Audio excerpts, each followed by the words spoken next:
Okay, so we'll get this. It's been about 45 minutes. I know when I first put it out like 2 weeks ago, I guesstimated an hour and a half, 45 minutes.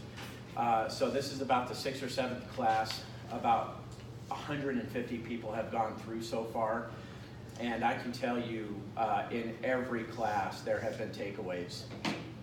The 35R, the reason that I kind of came down on everybody, I mean, I don't know, coming down on you, but I want you to do this, is because we had probably 3 good zingers in 1 week where our agents just didn't understand this. And people automatically go, well, probably just brand new people. I mean, these were probably 7 years up to plus 20 years. And the 35R and computation of time and all the moving parts in this, across the state, this is where people screw up the most. Anywhere in the contract, it's this. So when I did my, when I put my workshops together, my Friday workshops, I said, well, gosh, you know, how many years should I use on you're required to take it? I mean, I can't say everybody, right? Every workshop. So I thought, well, I'll be consistent with the DOL, and it's 2 years. Well, with this, it's not just 2 years. It's really everybody. So, and a lot of the conversations I've had with agents who have had issues with this has been, I've never dealt with that before. I've never been pushed that far out before. So it just made me realize you don't know what you don't know. You may think you know it, but until you've experienced it, you don't know it. Or until you've made a blooper, now you probably really know it. So I want us to be better as a firm. I want our agents to be better. I want us to not be the ones out there making a mess, because we have enough agents out there making a mess. I want to rise above that.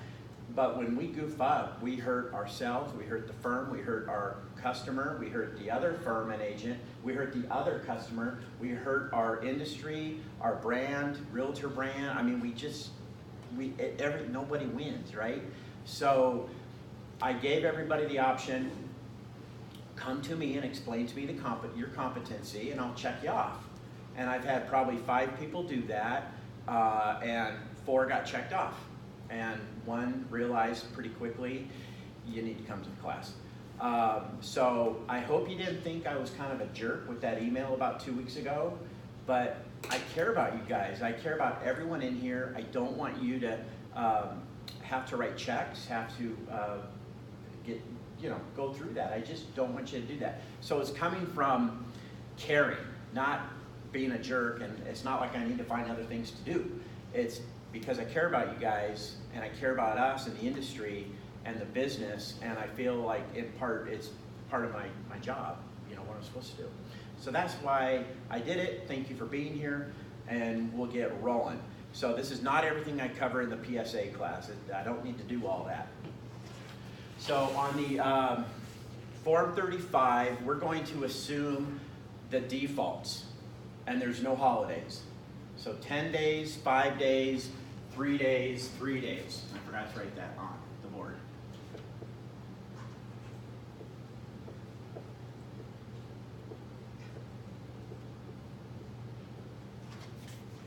Okay, so we're going to assume all the defaults. So looking at Form 35, I'm going to grab a packet too. And what is in our packet, Erica? Form 35, 35R, Form 41D, Form 21, page 4, specifically computation of time. Put the computation time paragraph in your packet, and Form 50. So that's what's in the packet. Okay. Looking at Form 35, Inspection and Contingency. If you want it, of course, check the box. Sewer inspection, may or may not. Okay, buyer's obligations. Who's ordering the inspection? Buyer is ordering the inspection. Who's paying for it? Well, what a first-time buyer, I don't have any money, and you know what, gosh, that's okay. I'll pay for it, or I'll give you some money to pay for it. Any problem with that?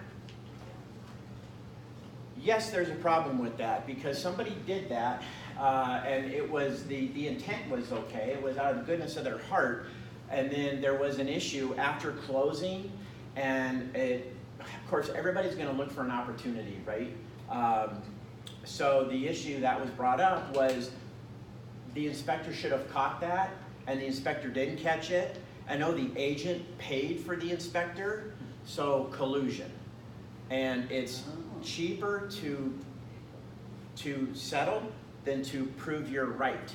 And lawyers know that, and it's to me it's a broken system. But don't pay for it and have the buyers order it, okay?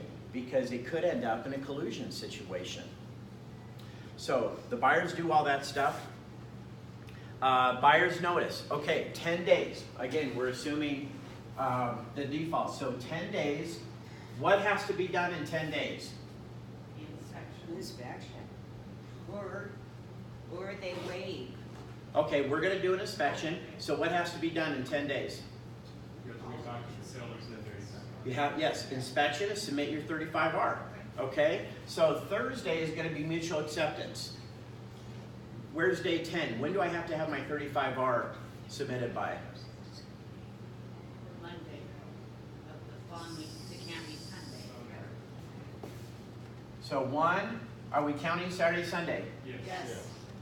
2, 3, 4, 5, 6, 7, 8, 9. And does anybody think Sunday is 10 days? Yes. No, it cannot end on a Well, it's just the following day. Correct. Grab a packet, if you will, up here and make sure you sign in, please. So computation of time says that if the time period ends on a Saturday, Sunday, or holiday, it will end on the next day that is not a Saturday, Sunday, or legal holiday. So it's going to be Monday. Monday is day 10. Is there any exception to that rule I just read? Can't end on Saturday, Sunday, or Possession. possession. That's the exception to the rule, is possession. But day 10 is a Monday. So the one issue that dealt with a couple weeks ago was a person 20 plus years in the business ended it on a Sunday and hurt their client. So we're none of us are immune. Okay? So very good. So Monday is day 10. Now, buyer brokers, we do not, on the initial 35R, I'm not talking about a secondary inspection. The initial 35R, I want you to fix these 5 things. We do not send the inspection report. Bill, if you could sign in and grab one of these. We do not send the inspection report. We do not send photos from the report. We do not send anything from the report. But we have buyer brokers who do that. And has anybody had that done to them? I have. Yep. And we have buyer brokers that do that, and the state knows, and everybody knows why you're doing it. You're doing it for a couple reasons. You're doing it to either say, we're only asking for 5 things, but look what we could have asked for. Or you're doing it because, well, you're going to work with us because if you terminate us, you're going to have to redo all your disclosures. So that's incorrect. The 35R doesn't ask you to send anything, doesn't ask you to attach it. Now, prior to July 2010, it did, but it doesn't anymore. And so the state's getting really firm about this now. So the state's saying, look, buyer brokers, if you do that and you harm the seller, and how you could harm the seller is make them aware of a material defect they didn't know about, and now the value of their home is impacted, the state says, you're liable. You're going to be liable. And of course, if you're liable, your firm's liable. So the state's like, knock it off. Furthermore, the state says, if I just send it to you, because an agent will say, well, I deleted it. State's position is, you're on notice of it, whether you delete it, open it, do anything you want. You're on notice, as is your seller. So just by the act of me sending it to you, and you quickly deleting it, you are on notice of everything in there, and your seller is as well. So it's really risky business to send that over. So don't send any of that stuff over. Alejandro. So how do you handle it when it comes in? Yeah, that question's asked almost every class. something I do, but it doesn't prevent it, but something I do is, number one, I'm not going to, as a listing agent, I'm not going to remind you of your 10 days. Because what happens if you blow past, in this case, Tuesday? We're done. We're done with the inspection. So I didn't have to do anything. So I'm not gonna say, hey Bill, hey, when you do your inspection, make sure you don't, oh, that's right, shoot, thanks Ken. But what I'll do is I'll wait until the buyer broker says, hey, our inspection's scheduled for Saturday at 10 a.m. Then I will send you an email and say, okay, seller has requested nothing be sent with the 35R, no inspection report, no photos, no nothing unless we ask for it. If you do, you can be held liable. I still had a broker do that to me, so it doesn't stop it. I mean, I don't know how you can completely just stop it if you're gonna have a malicious broker who's like, I don't care, I'm sending it. But what are the consequences of this? If they send it in, what happens? Maybe nothing, but the position is you and your seller are now on notice of everything in there. And so there may be consequences if by now reviewing that, there's like, oh, I didn't know my foundation was cracked, I didn't know this, I didn't know that, I didn't know that. Well, heck, that's gonna be $35,000 to fix. Ooh, now there could be consequences. So don't do it. So they just took out that thing that said you had to attach the pertinent parts of the report. They took that out July 2010, Bill, when it became an all-state contract. You might be referring to the secondary inspection period, which we're not there yet. The secondary inspection period will say, and we'll see it, that you are to attach the recommendations from the inspector. That's the only time it asks for it. What if your seller is willing to make the repair and specifically asks for the picture so they know what they're doing? Absolutely. What? Well, if, and that comes up too, so thank you. If the listing agent says to me on buyer broker, hey Ken, could you send me the photos or could you send me this? Absolutely, Gene. Throw me an email asking for that and I'll send it to you. I want you on record you're asking for it because I don't want to be held liable. And as a buyer broker, I'll tell you, Melissa, I'm not going to say you anything. If you want it, you ask for me. You ask me, but I don't play that way. I'm not going to send you anything. How do you make notice that they asked you? How do you record that they asked you? Gene, send me an email. Tell me what it is you need. Boom, I got that email. That's going to also become material communication in my transaction file. Okay. You don't send me an email? No sending, no getting. Send me an email. I'll send it to you. So a call is not okay. Well, it's better than nothing, but for me, it's not okay.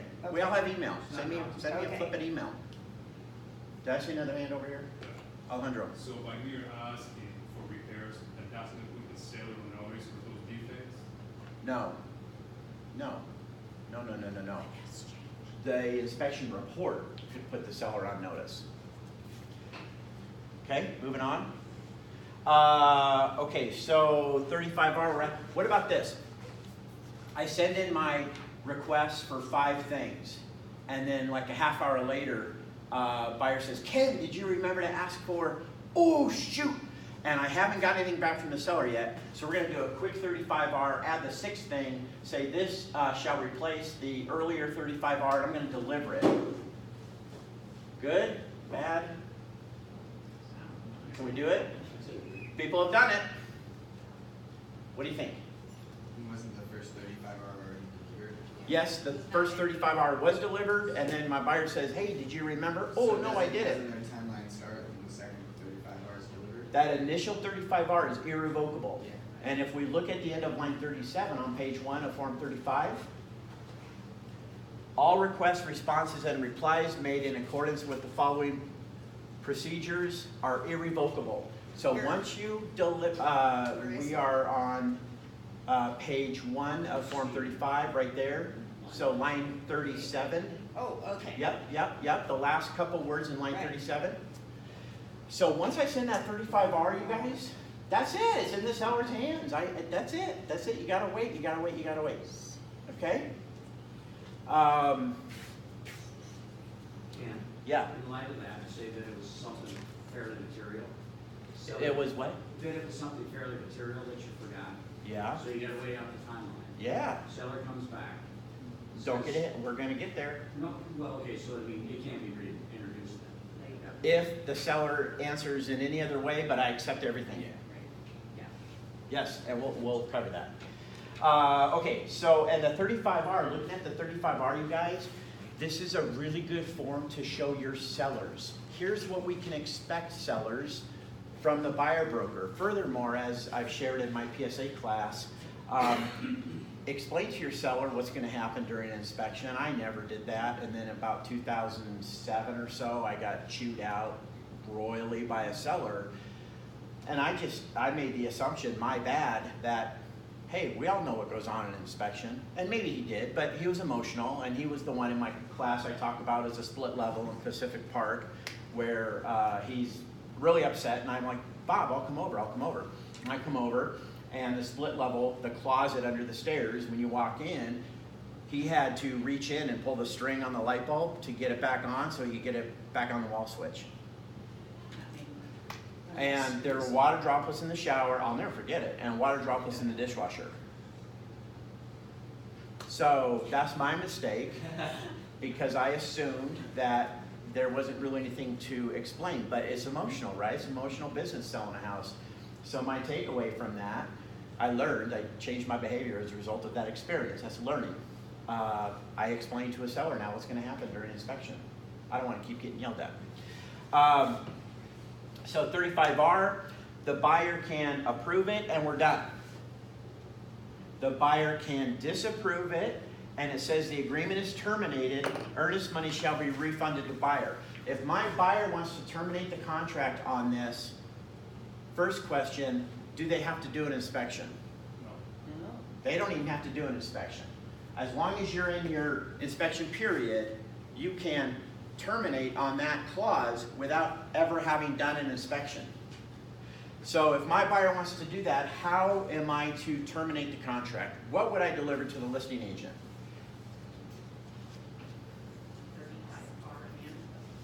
35R with that box check that it's disapproved, contract's terminated, and then what? We always have to account for two things. We have to account for contract and earnest money. So the contract, we've accounted for that by way of the 35R, right? Now we have to account for earnest money, assuming earnest money's been deposited, there is earnest money. We have to account for earnest money. So how do we account for earnest money? The 50, which is in your packet, most people go for the 51, which is the wrong form. That's a rescission agreement, which covers the contract, rescinding the contract, and earnest money. We've already killed the contract by way of the 35R. We don't need to touch the contract again, and we're not rescinding, we're terminating. The Form 50, you have it, is just earnest money, who gets it, how much, and places for both people to sign. Why isn't this sufficient if it says that earnest money shall be refunded to the buyer? That's a good question, and that creates a lot of headaches for the closers. The question, Bill, was, well, why can't I just use a 35R terminating, and why can't my buyer get the earnest money back? Because it says the earnest money shall be refunded to buyer. That's a great question, and I know this is a big headache for closers, because the party holding the money, the closer, the closing company, they want to see that both sides have agreed who gets it and how much. This language in the 35R, and there's other places where it's sprinkled throughout, should not say that. And I always teach, when I teach the PSA, it should be more like, buyer may be entitled to refund other earnest money. But that also gives you the opportunity to explain to your clients what it takes to get the earnest money, and that is both buyer and seller agree who gets it and how much. Just like how Form 50 is laid out. But that's why that's not sufficient, because a closing company is not going to release money based on this. They don't know timelines, they don't want to get sued. It's like, you know what, the heck with that, just sign a 50, which says, here's what everybody agrees to.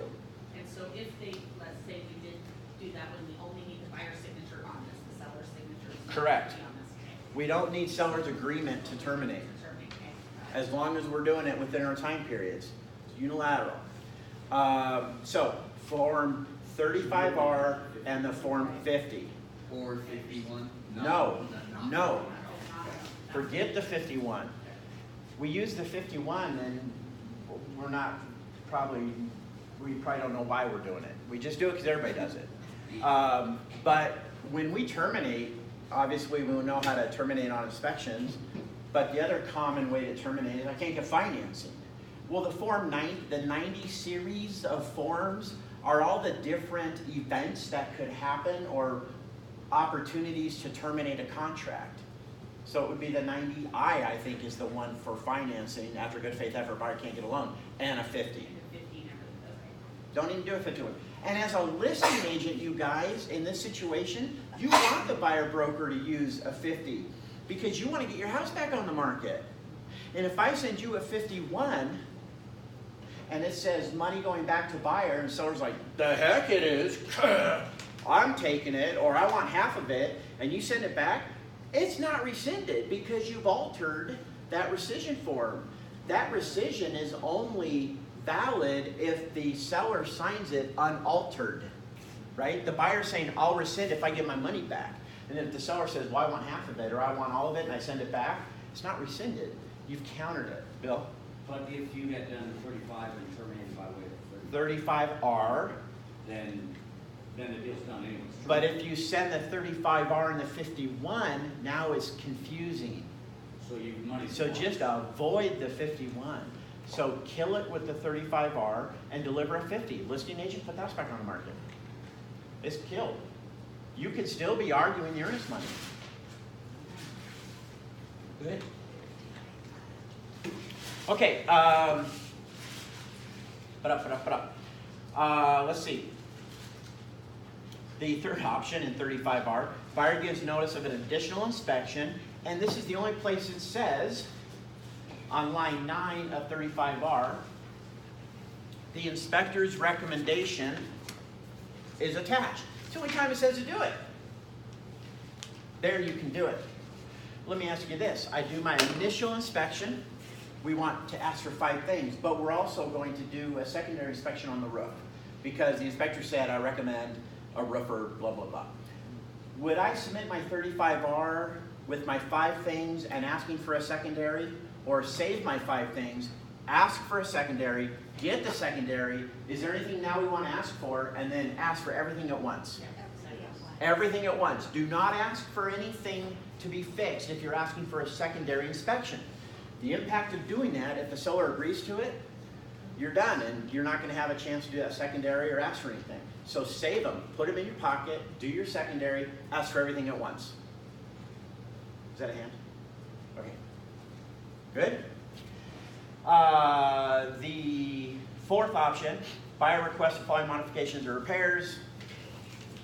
So that's what we can expect. And we know, oh, this is the other thing the state is saying. I gotta write this. I thought I wrote it down. I just want to write it down so I always remember to say it, you guys. I did. 35R buyer broker will write something like seller to have a licensed and bonded HVAC contractor inspect the HVAC system and make any recommended repairs, right? I mean, that's about what we see, right? The state says stop putting the control in the seller's hands of who's going to do the work on the house the buyer's going to buy. So instead, what we want to see is seller to have Blue Flame HVAC company inspect the system and make any recommended repairs. Buyer is in control of who's doing the work. And the reason when this started getting talked about a lot was there was a case about 2 years ago where seller to have HVAC company, right? Everything I said, seller did, but guess what? Nothing was wrong. Buyer buys, something's wrong. They have it inspected, it's a mess. Come to find out, the HVAC contractor was an employee of the sellers. So total collusion. And so the state's like, stop doing that, you guys. Have the buyer control who's going to do the work. Okay, and I think that's sound advice. Now, Yes, Bill? it also would open up the door for the buyer's buddy who's HVAC guy to say that. What are you gonna do? Something shot. Yeah. I gotta have a whole. And then seller can agree to do it or not, or seller can, if time permitting, get their guy to, hey, check this out. I can't believe this. And, right, figure it out. Okay, good. So, seller response. Okay, what if I submit my 35R like on day 5? What do I do with my other 5 days? Go away. They're gone. You don't bank them. They're not like vacation days. So I write this way to show you it's gone. Whether you do it on day 2, 3, or 10, it's gone. We are now in the, well, this is secondary inspection, 5 days. So we'll go past the secondary. Now we're in the seller response period. Okay? So let's say this. I delivered my 35R here, Thursday. When is the seller's response due? Tuesdays. One, two, three. Tuesday. I hear Monday or Tuesday. Tuesday. One, we can all agree to that. Right. And it sounds like we're agreeing we are not counting Saturday, Sunday. So Monday's 2, Okay. Tuesday's 3. Is there a time associated with these? 9 p.m. So it's due by Tuesday, 9 p.m. So the choices the seller has, seller can agree to everything, we're done. We're done with the inspection. Seller can say, of your 5 things, I'll do 3. We're not done. Ball is back in buyer's court. Seller can say, I'm not going to do any of them. What's the status of the contract if the seller rejects all proposals? Still goes back to the buyer. Still active. Goes back to the buyer. That does not kill the contract. We had an agent, a listing agent, take that and proceeded to sell the house to another buyer. You've sold the same house twice. That does not kill the contract. Thankfully, I got him out of it because the second buyer, once that earnest money was a millisecond late, we terminated it for failure to deposit earnest money in a timely manner. Did y'all know you could do that? There's a Form 90 for that where seller can terminate if the earnest money hasn't been deposited, if it's late. Thank you that it was late and we killed it. And that other agent incidentally said, no, I sent you an email telling you I had the earnest money. And I said, well, that's not a receipt. So we killed it. But when the seller rejects everything, ball is just in buyer's court. Buyer, what do you want to do? Contract's not dead, though. The other option, seller rejects, I'm not going to do those fixes. Hey, but instead, let's drop the price $2,000 or something. Okay? Any response from seller other than I agree to everything goes back to buyer. But now where agents get hemmed up a bit is the seller doesn't respond. And this is probably the biggest area agents get messed up on. So, let's say that the 3rd day of seller response period was here, Thursday. So seller response period, we are now in the buyer reply period deadline, which is explained starting at the top of page 2, form 35. So, gosh, seller hasn't responded. What am I explaining to my buyer now? We have 3 days to respond to assume 3 that they're not days. gonna do it. We have 3 days, so when's the 3rd day? Tuesday. Same, right? So Friday is 1, computation time says we're not counting Saturday, Sunday. 2, 3, same time, 9 p.m. So the buyer reply period deadline, day 3, this is it. This is the cliff. That if you don't understand the position you're in, you're going to walk right off the cliff. And the listing agent will let you do it. I had 2 contracts last year. I was the listing agent. And in the 2 of them, they went right off the cliff. We still did what we said we would do because that just is what we did, but we didn't have to. And you better believe my sellers knew they didn't have to, but they're like, yeah, Ken, we'll do that. But I let them walk off the cliff. It's not my job to remind you that you got to figure it out by this time. He was a teaching moment. What's that? He was a teaching moment. Well, the one agent was arguing with me. I remember it like it was yesterday. I'm in the terminal at SeaTac trying to get home, and she's like going off on me. And I'm like, do you even realize we don't have to do anything? Like, do you know that? What? Yeah, walked right off the cliff. And this was one of the other issues we had the other week. And then, of course, the buyer saying, well, I would have terminated, I would have terminated. Who knows if that's true, but it's an opportunity for the buyer. So the agent had to write a check for the earnest money,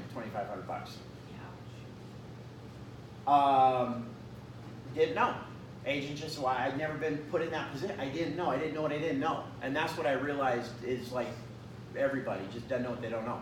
Yes? Does it say 9 PM or do you write 9 PM in? No, you don't write 9 PM. It says in the general provisions That's what I wondered. in Form 21 with computation of time, I believe, which you have that paragraph L, it'll reference the time. Okay? So what has to happen during this time? Our 3-day reply period deadline. Buyer needs to respond in some form or fashion. Either we go to an agreement or terminate. You have to come to an agreement. This is where it's not irrevocable. Just that initial 10-day is irrevocable. But when we're here, it's not irrevocable. You can say, okay, how about 4 things? How about 3 things? How about 2 things? Right? If you're going back and forth, or sometimes you're not, it's just you trying to get a response. But you have to come to an agreement between the seller or terminate. If you don't, and you walk off the cliff, you go past 9 PM on the 3rd day, seller doesn't have to do anything, and the inspection contingency is satisfied. This does not repeat. We have agents who think, oh, well, I was going back and forth, or we're negotiating, or yeah, I just thought. But at the top of page 2, Form 35, where it says, attention buyer, right? Like, attention, this is important. It says, line 54, it doesn't repeat. And it basically explains what has to happen. Come to an agreement or terminate. And if you don't, then you're buying the house as is, and the seller doesn't have to do anything. So what about this situation? Buyer asks for 5 things. Buyer asks for 5 things. Seller says, I'll do 3 things. Now we're in the buyer reply period deadline. And buyer says, 4 things. I want you to do 4 things. Seller doesn't say anything. And buyer's thinking, oh God, we're coming up on our 3 days. Okay, fine. They take the 35R where seller offered to do 3 things and sign off on it and deliver it. Is seller obligated to do those 3 things? They signed it. Yeah. Once you counter, that goes away. But what are you counter on? Is it If a they phone call? offer you 3 things and you say no. Counter, Yeah. counter cancels the first contract and resubmits a new contract. A counter is a rejection, I think is the word you guys are looking for. But you guys are all over it. You're right on the money. Is it on the phone or is it in writing? Well, you can't change now to try to. I'm just wondering. No, how are no, you doing it? no. And how do you do it on the- I said the buyer says, how about 4 things? So they submit the 35R, 3rd section, 4 things. Okay. Seller's quiet. Buyer doesn't want to go off the cliff, so buyer then takes it and signs off on the 3 things. The takeaway here, and I had to explain this last year to a real estate commissioner who's a DB of a firm here, that when you counter, you have rejected. You've rejected, and when you reject, it's gone. So if you send something to me, you're willing to do it, and I counter you, it's gone. I've rejected what you've sent me. It's gone. Now I could say, okay, will you still do it? But you have the ability to agree or not agree. You have to agree to it. A counter is a rejection. So does it still go back to that same original time? It still has to be reviewed. The 3. This is it. That's Doesn't it. repeat. Even though they rejected counter rejection, you still go back to that. Ken, we're in section 3. Yes. Okay. And where it gets really dicey is when you don't have the weekends to give you extra time, when it's like Wednesday, Thursday, Friday. Because then the seller's like, oh, well, yeah, okay, you know, I might do that. Let me go check and see how much that would be to do that. Let me call a vendor. And then the next one, God, I mean, they're so busy. You know, give me some more time, tick-tock. So have in your mind, hey, they might be trying to push me over the ledge, right? Now, I always say in a PSA class, now you may be with the most ethical, moral buyer, listing agent, right? Everybody's above board, above board, above board. But I'm going to treat you like you're not. You won't know I'm doing it, but I'm going to be very aware of time. And if I start hearing things like, well, they're checking this or checking that, bing, you're trying to push me out the ledge. I'm going to be aware. And so my conversation with my buyer, once we get closer here, is, hey, all I know, buyer, is we're not getting an answer. So are you willing to buy the house as is? Because if you're not, we're going to have to terminate, in this case, by Tuesday, 9 p.m. Bill? In section 3, buyer selects box 3. Box 3. They're still Okay. negotiating.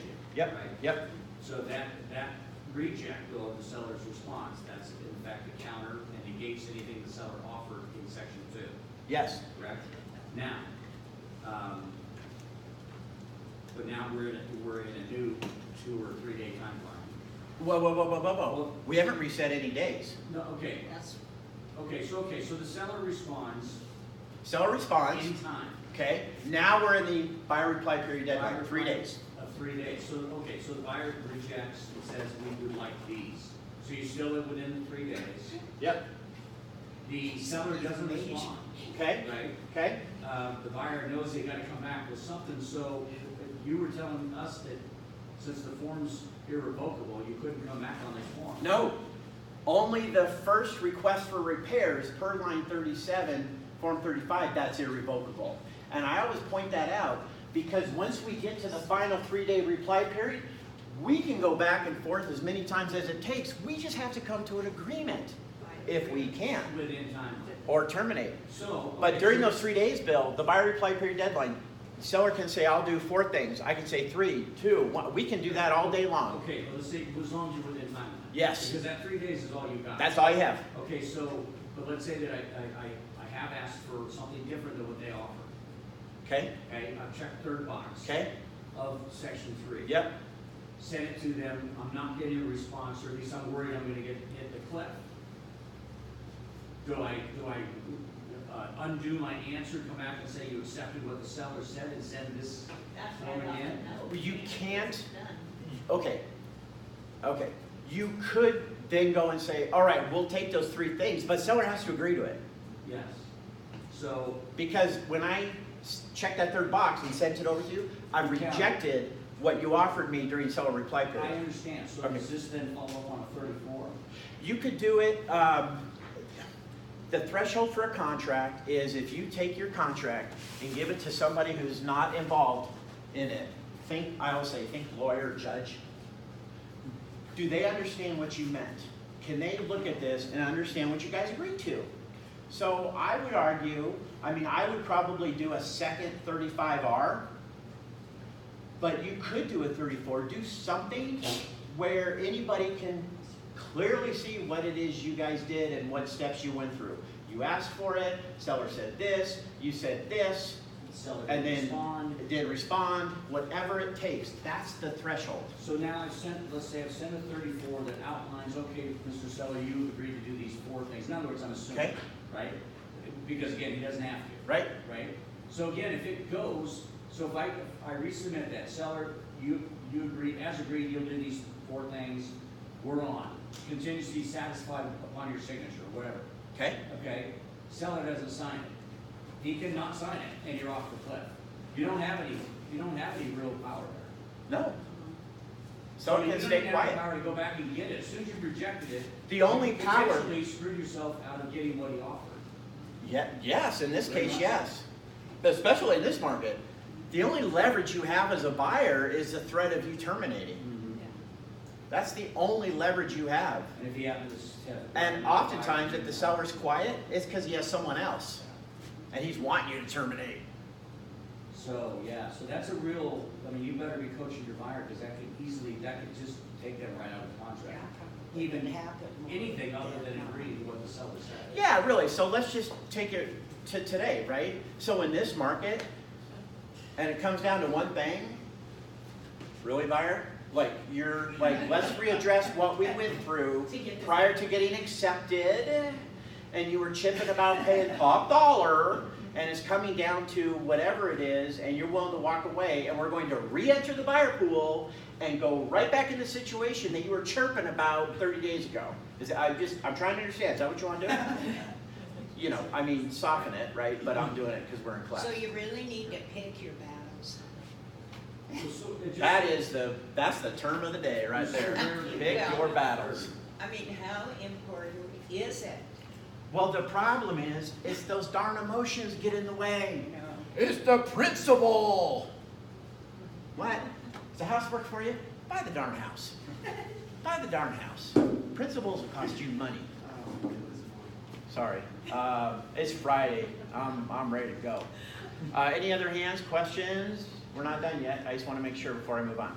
Now, forget about this market. So Okay. do you ever make an extension of those? You could. Is there a form? No. You would have to use probably like 34 or something, right? The 34 SM. But again, the seller's still gonna sign it. And so- Right. Clearly. And if the seller Clearly. is delaying and you But- have to sign it, you are. But the parties can always change the time periods. If they agree upon it. These have to agree to it. Right, if A they handwritten agree. change supersedes pre-printed language, but you gotta agree to it. But I'm Right. telling you, most often when a seller is going quiet on you, he wants you to get out of the way because he is a better buyer. But you gotta watch out for yourself because the other agent's gonna let you go off the cliff. And I mean, it happens all the time, Okay, the bottom of Form 35, if your buyer wants to waive the inspection, do not just omit a Form 35. Grab a 35, have check the last box, paragraph 4 on Form 35, where it says waiver of the inspection. This way it's clear the buyer knows what they're waiving. Because otherwise, if you don't do it this way, and something goes sideways with the house, and somebody says, a lawyer, well, did you have an inspection? They would have figured that out. The buyer's not going to say, no, I didn't want one. The buyer's going to say, I didn't know I could have an inspection. My agent never told me that, and you have nothing. Right? You may be the most moral, ethical person as a buyer, but I'm going to treat you like you're not, and we're going to, good business practice, and you're going to check that box and sign it. You know what you're waiving. 35. I have the 41D in here, you guys. And I have the 41D in here is because the Department of Licensing knows that we are referring inspectors. We do, and they know that. They want to see that if there's a relationship and they consider if you've referred an inspector in the past a relationship. I know the state attorney argues that, but we get audited by the DOL, I'm not the attorney. And I just went through about a 7.5-hour audit about a month and a half ago. Audits are normally about 2 hours, but they want to do all the branches. It's not that we had anything wrong. They just said, can we do all your branches? It'll be all day, but then you won't have to see us again for 3 years. I said, let's do it. So they were looking for these 41Ds. So if you're referring an inspector, and this is not part of the contract, this doesn't go in my offer, it doesn't go to the list agent. This just stays in my transaction file for the buyer side. I would just put the inspector, nature of relationship, have referred in the past.